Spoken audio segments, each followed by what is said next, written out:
Hello everybody, David Schuster here. Donald Trump is now reconsidering U.S. efforts to ban TikTok. And Trump's actions reveal even more about his populist ambitions than they reveal about the controversy over the Chinese-owned social media giant itself. A federal appeals court recently upheld a congressional law blocking TikTok, clearing the way for a ban to begin in January. But Donald Trump is having some misgivings, thanks to the boost that TikTok provided to his election campaign. You know, I have a warm spot in my heart for TikTok because I won youth by 34 points.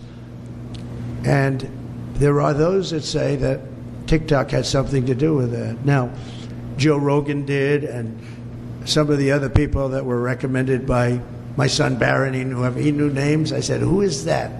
Tell me, who's that?" "Dad, you got to be kidding. I can't believe you don't know."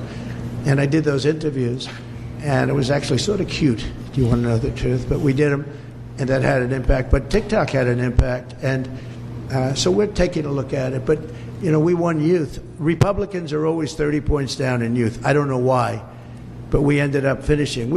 There was one poll that showed us down about 30. We were 35 or 36 points up with young people. TikTok has over 170 million users in the United States, and the app is extremely popular with younger Americans. U.S. lawmakers and national security officials have long had suspicions about TikTok's ties to China. Democrats and Republicans have warned that the Chinese government could use TikTok to spy on and collect data from American users or influence the U.S. public by amplifying or suppressing certain content. Also, Chinese national security laws require Chinese-owned companies to cooperate with intelligence gathering. So last April, Congress passed a foreign assistance package that included provisions giving TikTok 9 months to sever ties with its Chinese corporate owner, ByteDance, or lose access to app stores and web hosting services in the United States. President Biden signed the bill into law, and it is scheduled to take effect on January the 19th. Donald Trump tried to ban TikTok during his first term, but reversed his position during the 2024 presidential campaign. Trump takes office on January the 20th. Blocking or stopping the TikTok ban would fit with Trump's appeal to populism. There are countless working-class Americans who use TikTok to promote their business and generate revenue. So if Trump saved TikTok, that would be a big win for Americans who rely on the social media app, as well as for people who just like to use TikTok to post or watch interesting videos. Here's something else that seems to be part of the Trump equation. The political forces that are against TikTok are part of the establishment of both major U.S. political parties. So an anti-establishment position that has some practical appeal to younger Americans may be hard for Donald Trump to resist. Trump loves cutting against the status quo and the establishment, and helping TikTok survive in the United States would be a clear and direct shot against the establishment that Donald Trump despises, or at least he says he despises. It does seem he's making the point that he knows if TikTok goes away, it might be a problem for young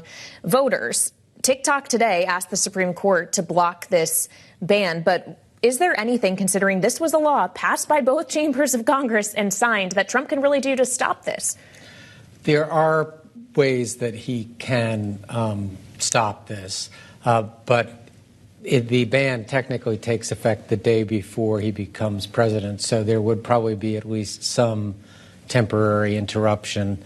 It doesn't look like any court's going to step in, but there are ways that the president has of executing the law that can help TikTok. There are also some indications that for all of the fears about TikTok providing information about Americans to China, the Chinese government is already getting user information about Americans from several other social media apps. Here's the BBC headline from a few years ago. Facebook confirms data sharing agreements with Chinese firms. Quote, Facebook has confirmed it has a data sharing partnership with Chinese firms, including Huawei, a company U.S. intelligence previously flagged as a security threat. So there is an argument that one of the reasons U.S. lawmakers are trying to ban TikTok is not because of security concerns per se, but rather because lawmakers want to help other social media platforms. If TikTok goes away in the United States, Twitch, YouTube, Facebook, and other platforms will get even more traffic and business. And guess which tech companies have been giving campaign donations to lawmakers across the U.S. political spectrum? You guessed it, the companies that own Twitch, YouTube, Facebook,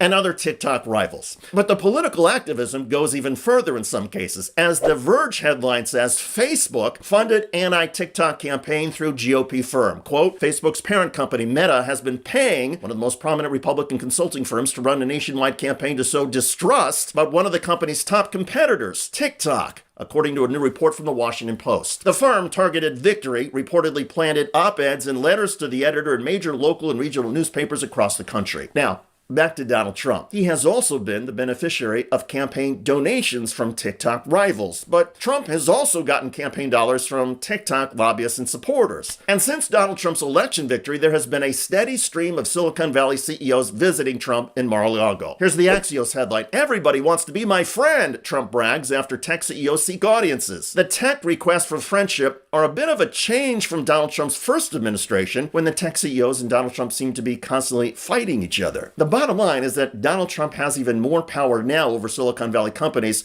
and its adversaries, including TikTok. With a policy move one way or the other and a stroke of the pen, Trump could cost or enrich these companies by billions of dollars. The tech companies know it. Donald Trump knows it. What's unclear is whether Trump is going to make his decisions based purely on who flatters him the most and gives him or his family members the most money, or will Trump decide the fate of these social media companies based on the best safety and security interests of the American people? By most accounts, Donald Trump is sorting out all of the arguments for and against TikTok and the other social media giants. Relatedly, even though Donald Trump admits he doesn't understand how some of these platforms work, he knows that TikTok and others helped him with younger voters who provided a crucial Trump election boost. So will Donald Trump now pay back TikTok by saving it? Will Trump boost TikTok's rivals? The only certainty seems to be that Donald Trump will make his decision based on his populist impulses, his gut feelings, and his narcissism. That can be a toxic combination with Donald Trump, and it's leaving TikTok and its rivals